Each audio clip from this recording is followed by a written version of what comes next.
This video presentation and its accompanying materials are copyrighted by the American Association for Respiratory Care, AARC. Any public display, sale, copy, or distribution of the video or materials may only be undertaken with the prior written consent of the AARC. As a registered participant, you are authorized to duplicate course materials for this program for each participant viewing at your facility.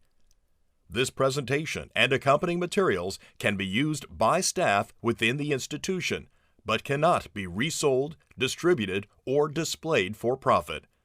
Copyright 2020, all rights reserved. The following is a presentation of the American Association for Respiratory Care. Welcome to Current Topics in Respiratory Care.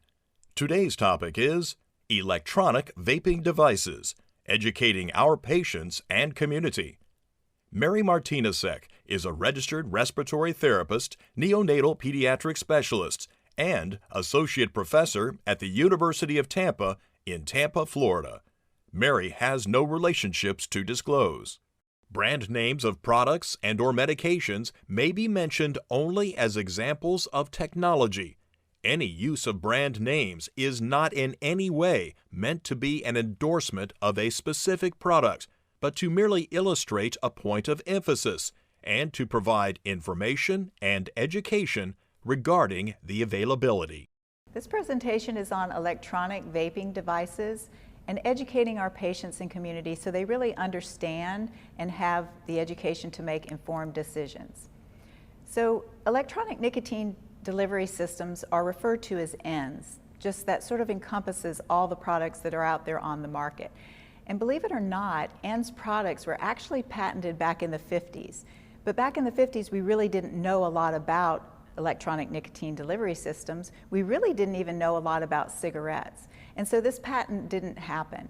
But in 2003, a gentleman by the name of Han Lick, a pharmacist out of China, patented these devices. And interestingly, he is a dual user. He both vapes and he smokes traditional cigarettes, which is not uncommon amongst our middle-aged individuals. What we're seeing in studies that are happening throughout the world is that individuals that are trying to quit smoking traditional cigarettes will try vaping, but they have a hard time removing themselves from the traditional cigarettes and become dual users.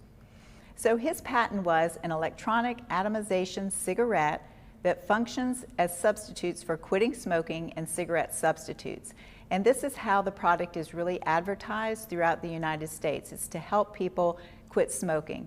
And what I'd like to share with you is what we know about it in terms of the research that's been out there. And I'll also share with you some of the information from governmental organizations in terms of what we're uncovering, because it is a public health concern right now with 18 deaths that we've had at this point in the United States, and understanding really what is underlying the deaths and what is causing the deaths at this point. So when Han Lick patented this device, it was in China and it went to Europe. And so the product was very popular in Europe. And in the UK currently, they really are advocating for the ENDS products as a way to help people quit. This is different than what you see in other countries. For example, in New Zealand, they have totally banned the product. And in Brazil, they also have sort of that negative disposition about ENDS products. So every country is a little bit different.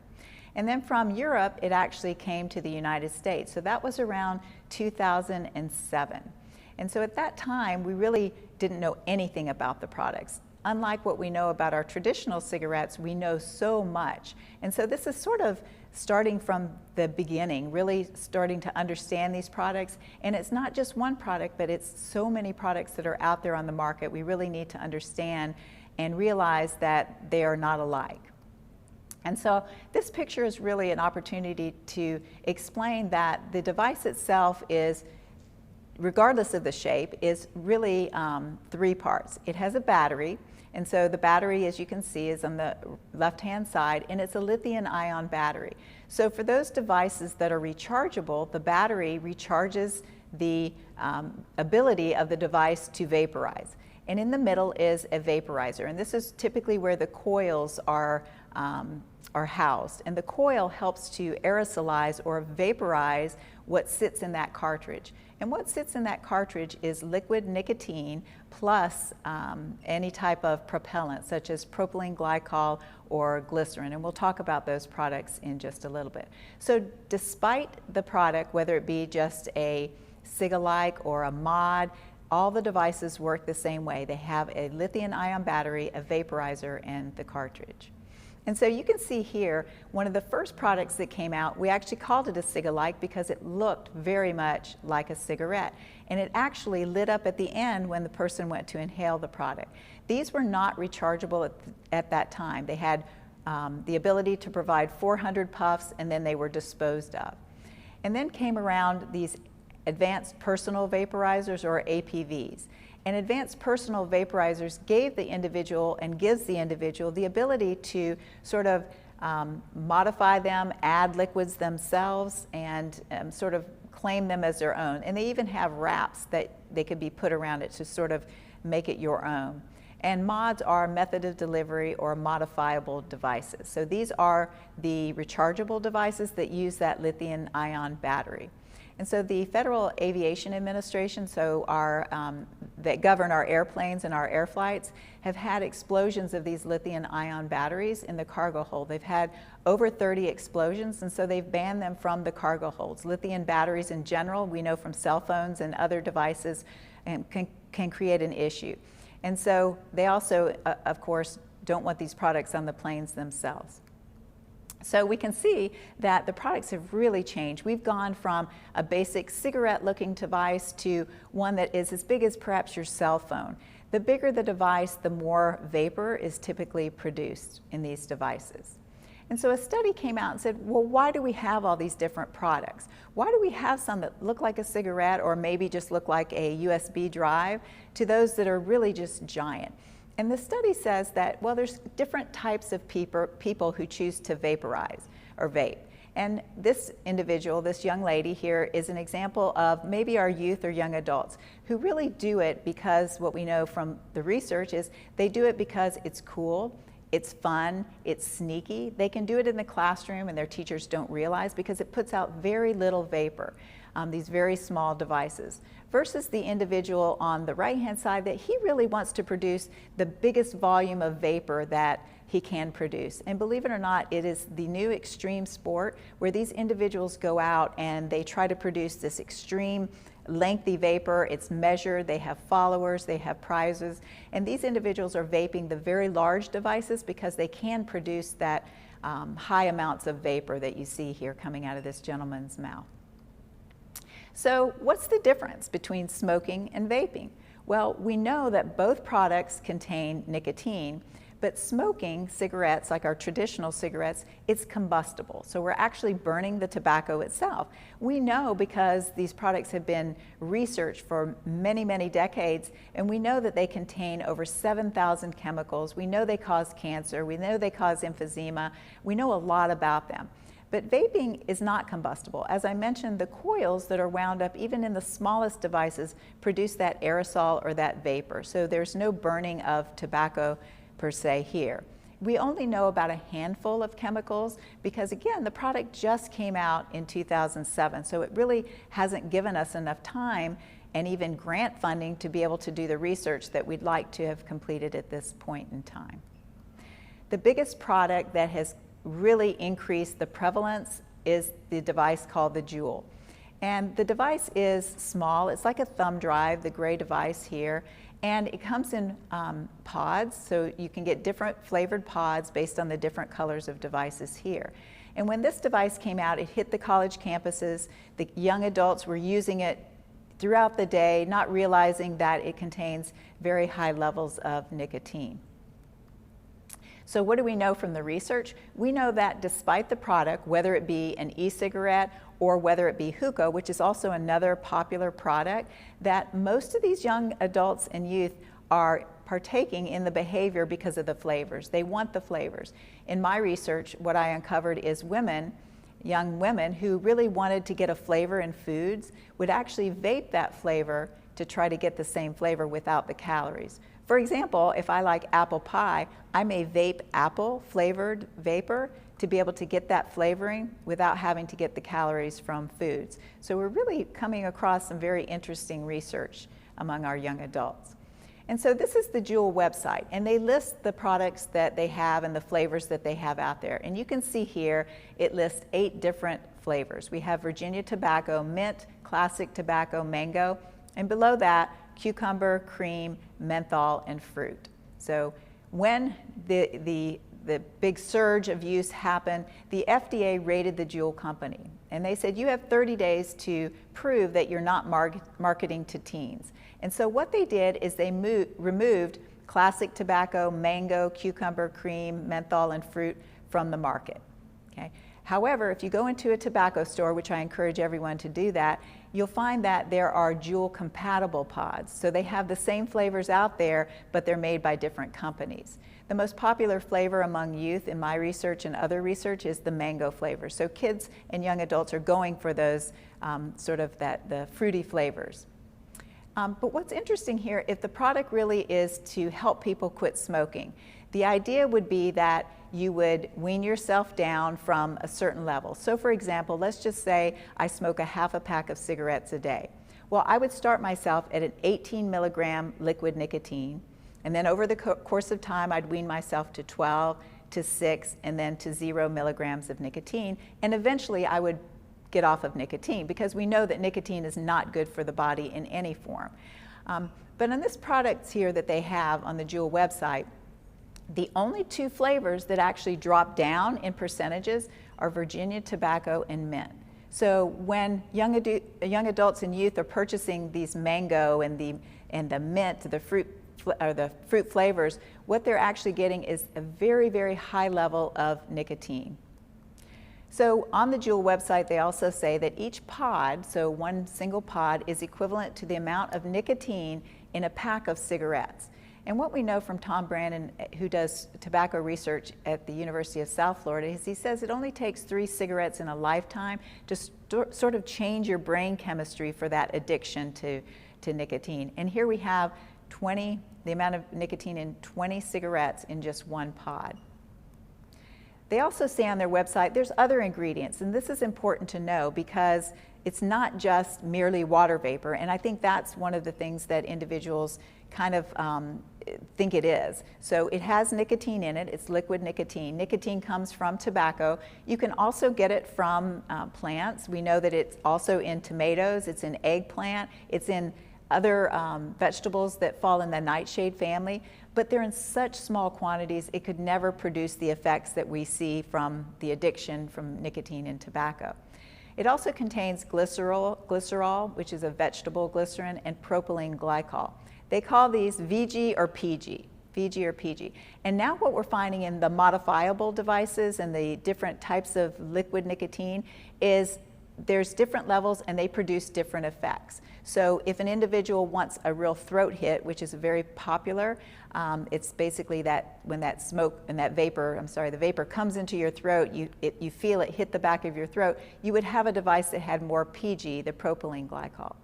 Glycerin or glycerol is a respiratory tract irritant. So for an individual who already has issues with respiratory issues such as asthma, it may irritate their asthma even more.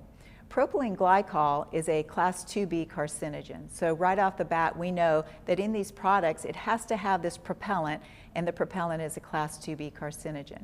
It also contains, as you see, natural oils, extracts, benzoic acid, and flavorings. And these are the fruit flavorings. These are the flavorings that really lure our young adults into utilizing the products. And so Big Tobacco wants to have a part in this. So the 3 devices on the left are those developed by Big Tobacco. They look very similar to the Juul, which is the product on the right.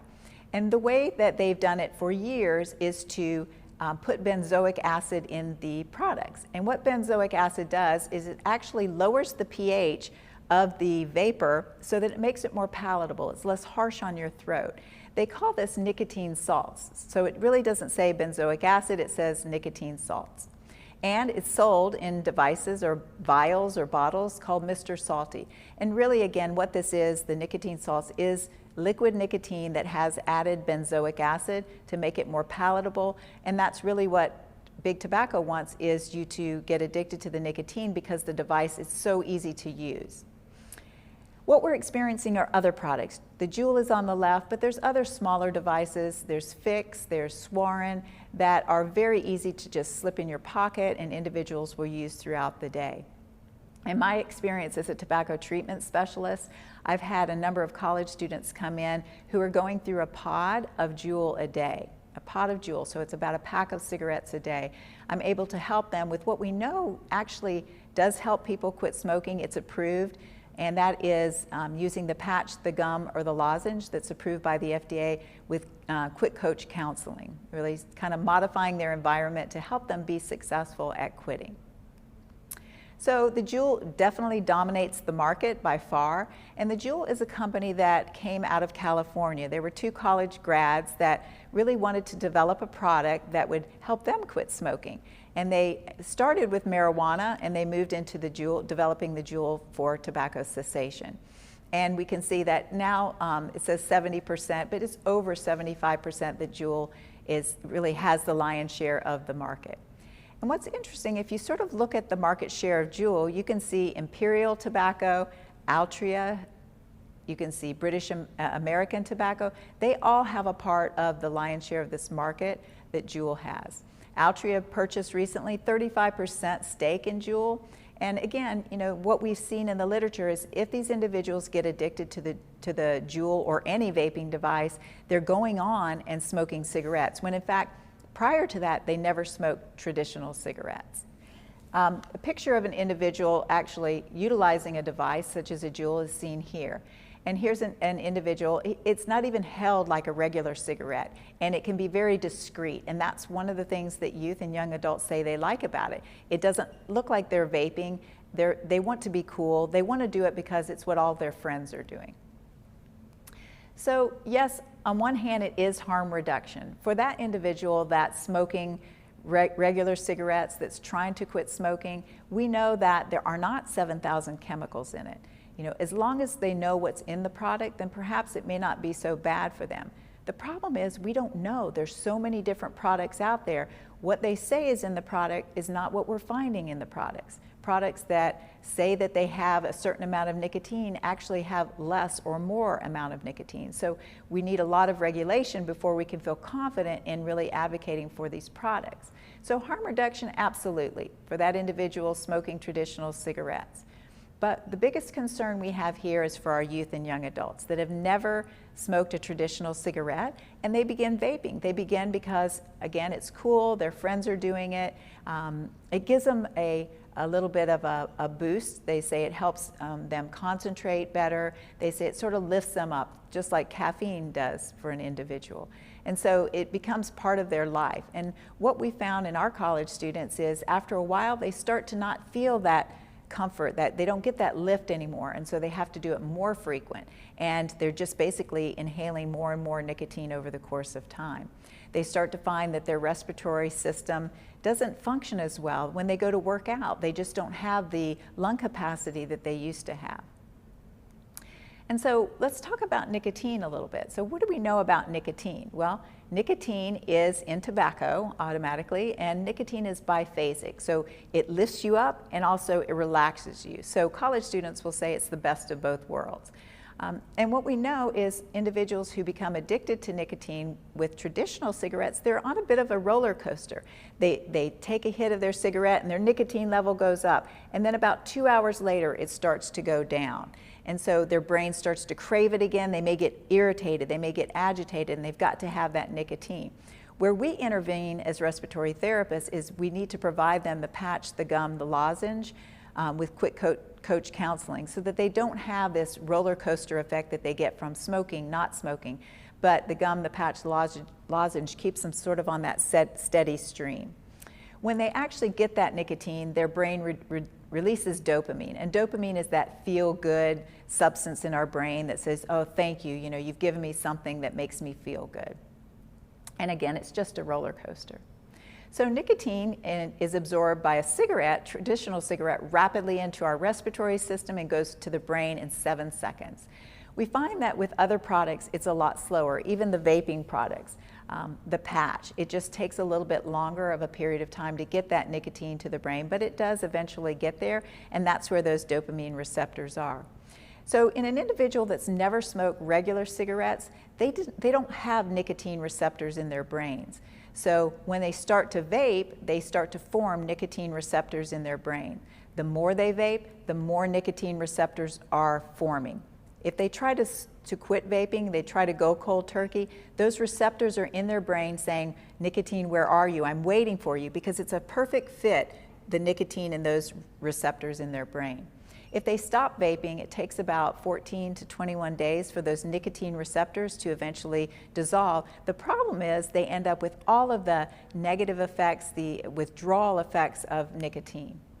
I mentioned earlier that we really don't know enough about the products. We don't know everything that's in the vape devices. And this is a study that they really sort of summarized that. They said, okay, for example, we have stated nicotine content of 18 milligrams of nicotine on the box or on the product. And when they measured it in the vapor, it actually had anywhere from 11 to 27 milligrams. So if I'm one that was vaping a half a pack a day and I think I'm on 18, I may actually be vaping 27 milligrams. So I'm actually giving myself more nicotine, making it more difficult to reduce my nicotine content. And then we have several studies that have looked at those devices that you finally think you get down to 0 milligrams of nicotine, and it may contain 24 milligrams. So again, you really don't know what you're getting in the products. You really, even if it's listed on the product, you can't be guaranteed that is what you are actually getting in the vapor. So this is a very important slide to really start to digest. And this is a slide that is an accumulation of multiple research studies that have been done that have taken a variety of products and said, okay, let's look at these products and then let's look at the plasma nicotine levels over a period of time. So if we just take a look at that first graph, the one at the top left, you can see the product there is a picture of a traditional cigarette. What we see on the x-axis is time. So just following an individual who has smoked a traditional cigarette over time. And on the y-axis is the plasma nicotine concentration. So really what this graph is telling us is that if you smoke a traditional cigarette, then that nicotine is going to stay in your plasma for a period of time. And they show you here about 120 minutes. And as I mentioned at one point, that's that roller coaster of nicotine where you get that nicotine hit and your nicotine levels go up, and then over the course of about 2 hours, they start to taper off. You may start to feel that urge to smoke again. And so interestingly, the very first product that came out was that Cig-a-like. So it was that disposable device that you could get 400 puffs off of and then just throw it away. In the markets, they sold for about $10. That would be the slide right next to that, so the middle top slide. And this is looking at the plasma on the same scale of an x-axis and a y-axis, but that plasma nicotine levels. And you can see, compared to that cigarette that's in gold to the left of that it's very little. And so really what we saw is individuals that were trying to use this to quit smoking, they actually were using still their traditional cigarette, because their regulator is their brain, and their brain is saying, I need to have a certain level of nicotine in my brain to make me feel good. And this level down there doesn't give me what I need, so I've got to get my traditional cigarette to get me there. So they were using these dual products. Really hard to quit smoking traditional cigarettes and move to an e-cigarette when you have this level of plasma nicotine in your blood, and you can see that it really drops off fast. So we're looking at 60 minutes that it's almost completely gone, compared to 120 for the traditional cigarette. Then the next device that came out was sort of this modifiable device, which is the top right device. It was rechargeable, and it allowed the individual to put new cartridges on it if they wanted to, just keep the device and then just change the cartridge. The cartridge being that part of the device that contains the liquid nicotine as well as the propellants. And so here you can see it was a similar size device to that previous mentioned one, but it was rechargeable. And really what we see with that plasma nicotine is it didn't change much. It went up a little bit, but it really was much lower than our very first graph, which is that traditional cigarette. So these individuals, again, who are saying, okay, I'm going to quit smoking cigarette, I'm going to go to the e-cigarette, they couldn't do it. Again, just the vaping process or procedure is so different than smoking a regular cigarette. Regular cigarette, they take a big draw in.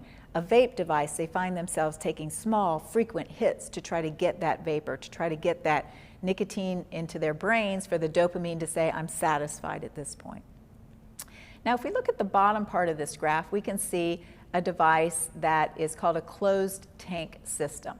So the closed tank system is a device that everything's pretty much all in one piece. All right, so your liquid nicotine is in there, your mouthpiece really doesn't get removed. And what they found with these devices, it was very similar.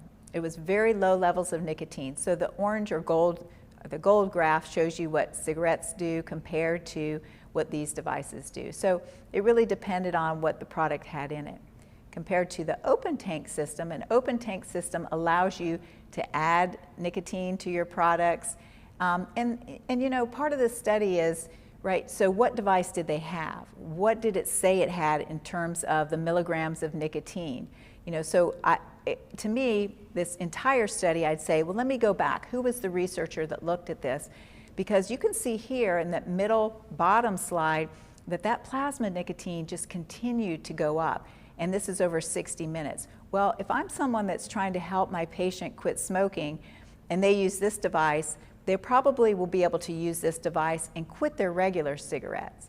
But how much nicotine am I actually giving them if I encourage them to use this device? An incredible amount of nicotine. So I'd want to make sure that I wean them slowly down to a level that eventually was zero and they could remove themselves from nicotine altogether. The next device in the final graph, what we see is called the box modular. And this device is relatively new, and it's very popular amongst those people who really want that giant plume of vapor. So you've probably been riding down the road and you see a car, maybe a couple cars in front of you, and you just see this giant vapor come out of the window. These are the box modules. They produce an incredible amount of vapor. They're also very customizable. So it allows the user to change the wattage. It allows them to change the temperature of the devices, and so they really can get what they want out of the devices. So for example, if I really like that throat hit, you know, I like when it hits the back of my throat, then perhaps I want to increase my voltage. So it allows them to customize the device to get what they want.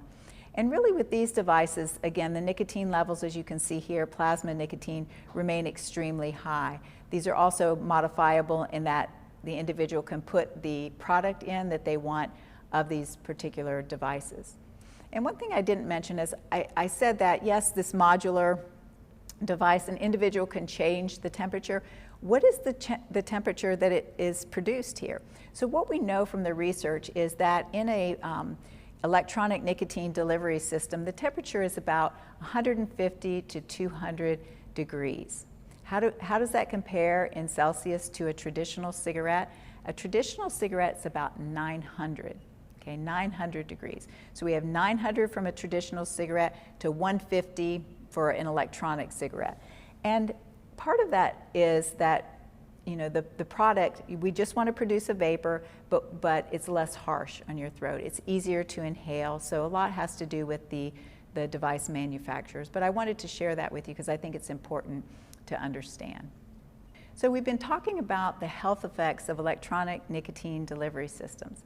This is a study that came out where they looked at 30 healthy smokers. So individuals that smoked, they were 5-pack-year smokers, healthy meaning that they could carry on activities of daily living. They didn't need oxygen, they didn't need assistance in any way. They weren't having COPD exacerbations and readmissions to the hospital. They ranged in age from 19 to 56 years, and 14 of these 30 individuals were males.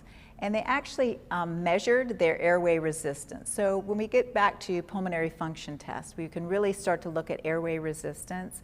And what they found in these individuals, just after vaping for about 5 minutes was a significant increase in airway resistance.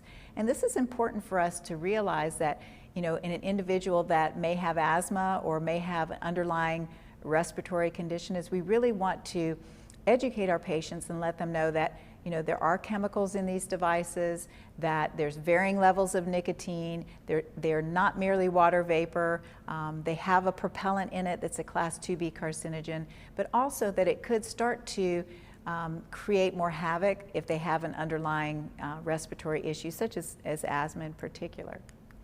Another slide and study that I'd like to share with you is one where we looked at the study looked at electronic nicotine delivery systems and that lipoid pneumonia.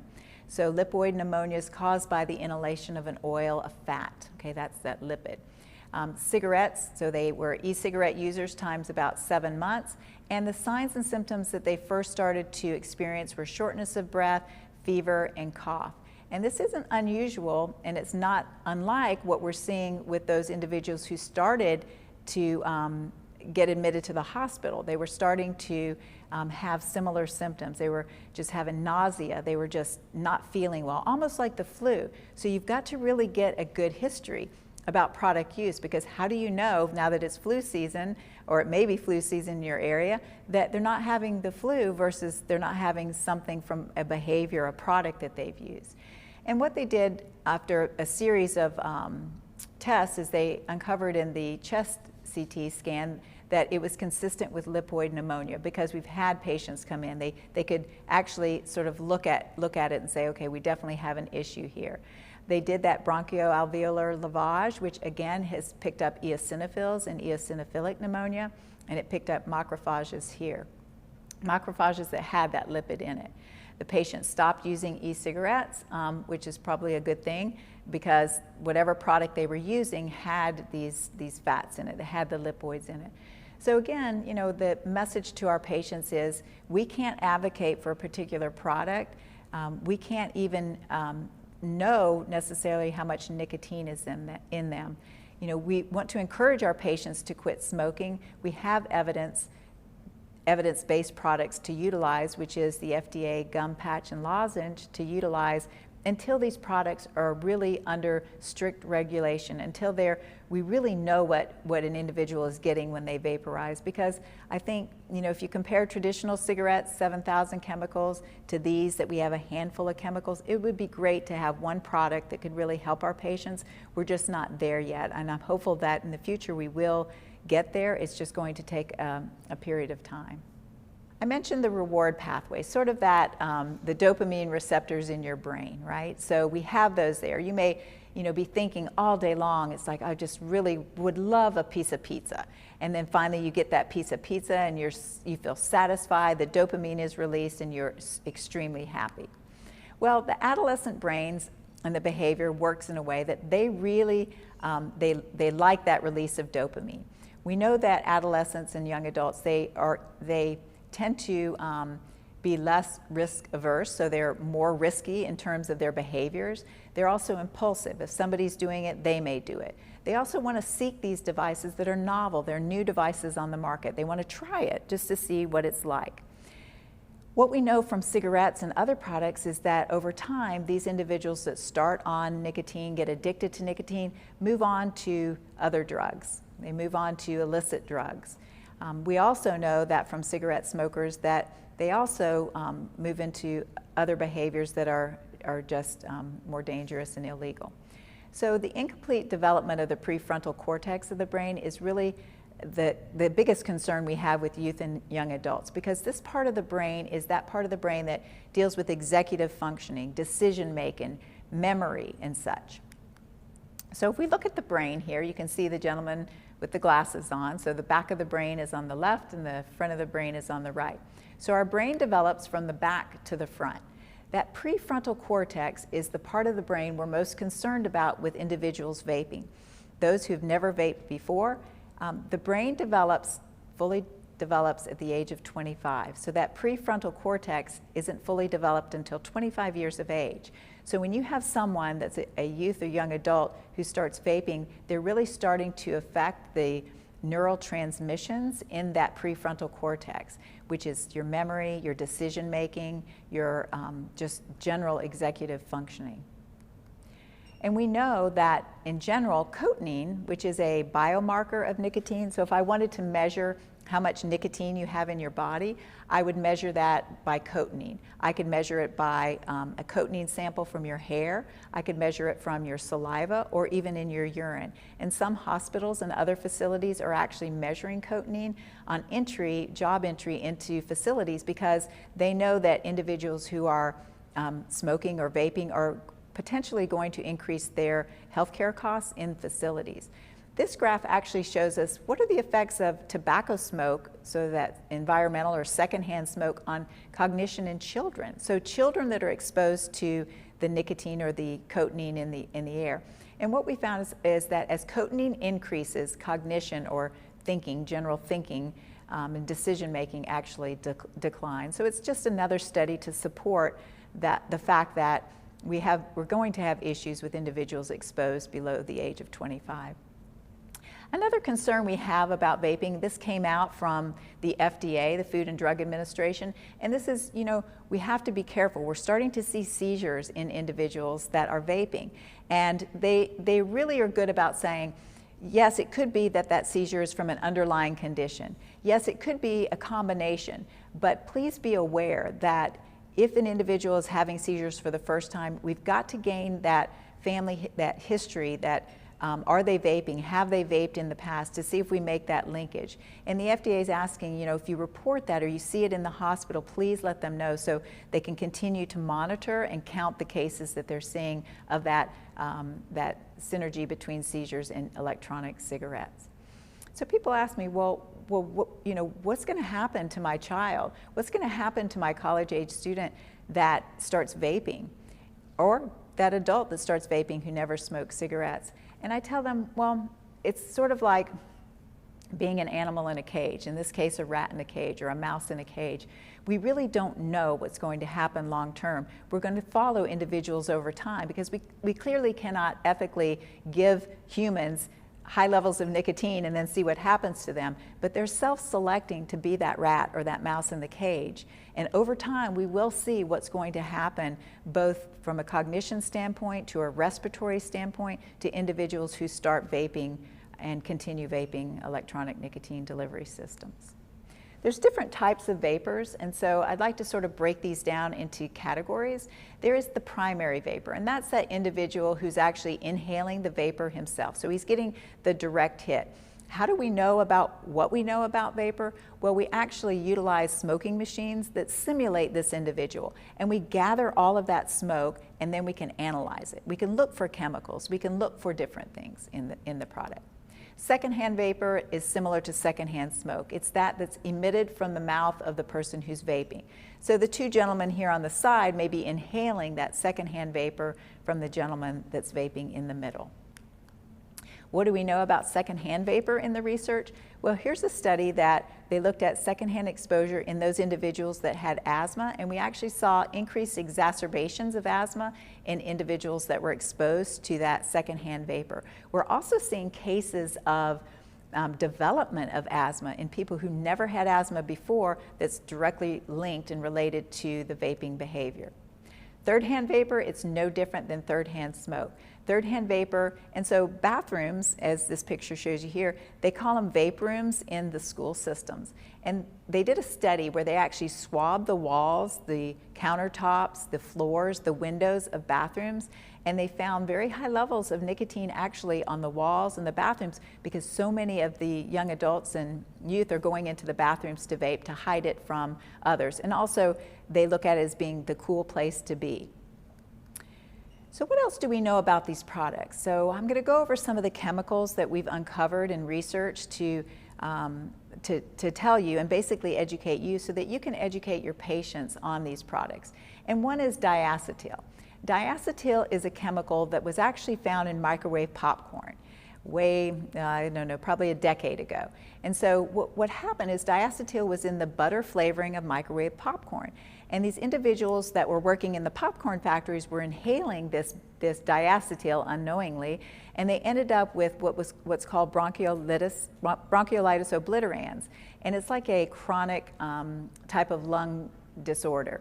And so we're actually finding this in products, not just the butter flavored vape product, but in a variety of different products. So that's one of the chemicals that we found. Can we say that vaping causes popcorn lung? No, we can't at this point, but we should know that it is in some of the products. Other chemicals that we're seeing and other carcinogens that we're seeing are formaldehyde, acetaldehyde, and acrolein. And we know that these are cancer-causing agents. And these are again found in that vapor that has been analyzed from a variety of different devices. So again, when we say that the device is merely water vapor, that is clearly not the case. We know just from the propellant, it's not merely water vapor, and now we're seeing these carcinogens in there. Can we say that vaping causes cancer? Not at this point in time, but over the course of time, as we follow individuals who continue to vape and solely vape, then we'll see if there actually are linkages there to cancer.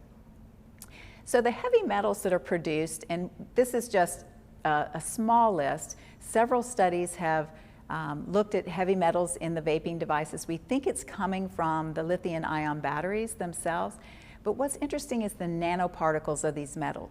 So the size of these metal particles are so small that they're down to 0.1 micron. And as a respiratory therapist, you know that these are the micron sizes that get into the deepest parts of the lung. So they're getting down into the alveoli. Do we know over time what this is going to cause? Well, we do from occupational exposure. Do we know with the vaping? We don't.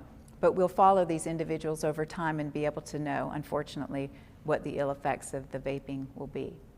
I mentioned formaldehyde. So formaldehyde is cancer causing, and the larger devices, so when I showed you that picture of all those devices there, the really large one that looks like a cell phone, the larger the device, the more formaldehyde is produced. Formaldehyde is cancer causing. Okay. I mentioned secondhand vapor. So what do we know about it? Let's just say you walk into a room and someone is vaping and you're exposed to that secondhand vapor.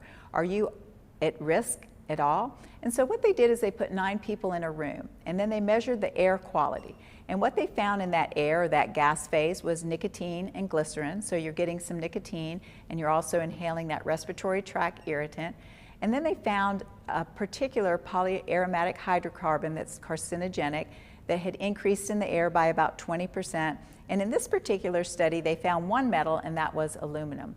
So here we can say that that secondhand vapor that you may inhale being in a room with others actually is not vapor. It's not merely water vapor either. It actually can contain potential carcinogens.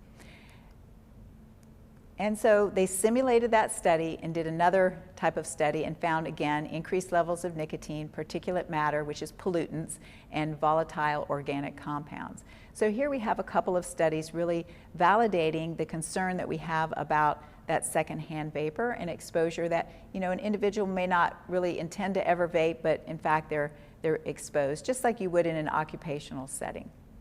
Why is this of concern to us as respiratory therapists? Well, as we're educating our parents, as we're educating these adults who are vaping, what we know is that they don't see it as harm-free. They don't see it as being, having carcinogens in it. So instead of, as they may with a traditional cigarette, go outside to smoke, they're actually vaping inside. So they're vaping inside around their small children. They're setting third-hand vapor around their home. So when people, as we know, even the patch, nicotine is absorbed through your skin, people are rubbing up against products. But I think, we need to do good education here and let them know that vaping should be treated as a traditional cigarette. So that if you went outside to vape, to smoke, you really want to go outside and vape also. And so this picture is just one of a vape device that exploded. So, right now in the news is all about what we're seeing these deaths. Well, we've seen deaths previously, and the deaths have been from explosions of these devices. Here's one that burned down a flat. This is a lady that was vaping in a hospital. She had a cannula on, and that oxygen just sort of propelled that burn, and it burned her across her chest.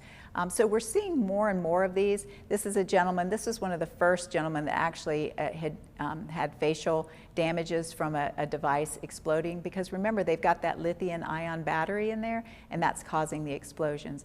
Here's a young man that they actually had to put in a medically induced coma so that he didn't lose his airway integrity when he got burned from a device. And so, you know, I encourage you to just Google a video about an explosion of a device, because it's not like you would expect. It's not a slow burn. It's just a firecracker explosion. It's not one you can push away and try to get away from. So, you know, try to educate yourself as you educate your patients on these particular devices. So we've seen skyrocket calls to the poison control centers around our areas of nicotine toxicity. Thank goodness the American Academy of Pediatrics has put child protector caps on the liquid nicotine vials. They should be treated as poisons so that we don't have deaths. We've already had at least one death of a child who ingested a product, and you can imagine, like a fruit-flavored liquid nicotine, it smells delicious to a child. They go to ingest it and it can kill them. So we really have to be careful and really educate our patients that decide to use these products to treat it like a poison and keep the chemicals away from the hands of children. And so there's a lot we need to know, and I'd like to bring up sort of what we're seeing in the news now. I also want to provide these resources here for you, and this is from the Surgeon General's website. And so the Surgeon General and others say we can't really advocate for these products until they're really highly regulated, because not only are we seeing explosions from these devices, but we're seeing these deaths from lipoid pneumonia, for example. And so when they've analyzed the body fluids of these individuals, the 18 individuals who've died from vaping, the common thread that they're finding throughout is vitamin E acetate. Okay, vitamin E is an oil, and it's an oil that we use on maybe our skin, and you may even ingest it, but to inhale an oil can cause havoc to your respiratory system. And that's just what it did in these individuals, to the point where it actually has killed 18 individuals. And so vitamin E acetate combined with THC, some of these individuals were vaping THC, that psychoactive substance in marijuana, others were not, but clearly that's our concern. Another is the product that we're seeing is, the disease that we're seeing is acute eosinophilic pneumonia. And so acute eosinophilic pneumonia is a pneumonia that the FDA is saying, if you can make a linkage between a person vaping and that, please let us know, because we're seeing those in individuals who vape. And what that is really, it's just a rush of white blood cells to your lungs that cause this pneumonia that can really put you on the ventilator or put an individual in the hospital for a period of time. The best both for really uncovering the acetate and the eosinophils is doing the bowel procedure. So really looking at the alveolar lavage to really sort of quantify both the eosinophils, but also does it contain that acetate that we see in there. And so again, the Surgeon General's website says, you know, educate parents, but help them educate their kids, because even our youth and young adults don't know enough about these products. Their trusted sources are the companies and the stores that they're buying from, who say that we as researchers don't know anything, that we've used these products in foods throughout, you know, centuries. And this is true. Propylene glycol, vegetable glycerin, it's used in food products, it's used in skin products, but the caveat is it's not typically inhaled, and that's where we're starting to see the damages is from inhaling of products that were never intended to be inhaled. And I think one of the best things that was said recently from the director of the Centers for Disease Control is that anytime you're inhaling something other than air, it's probably not good for your lungs, and that's really what we need to educate our patients on. And there's other products out there that don't require inhalation to help get you off that nicotine. So the takeaway points here are to educate our patients and let them know that electronic nicotine delivery systems are not merely water vapor. They do contain carcinogens, cancer-causing agents. They have propellants in them that are class 2B carcinogens, that are respiratory tract irritants. We're seeing signs and symptoms of respiratory issues with the use of these products. We can't be guaranteed of the nicotine level stated on the product.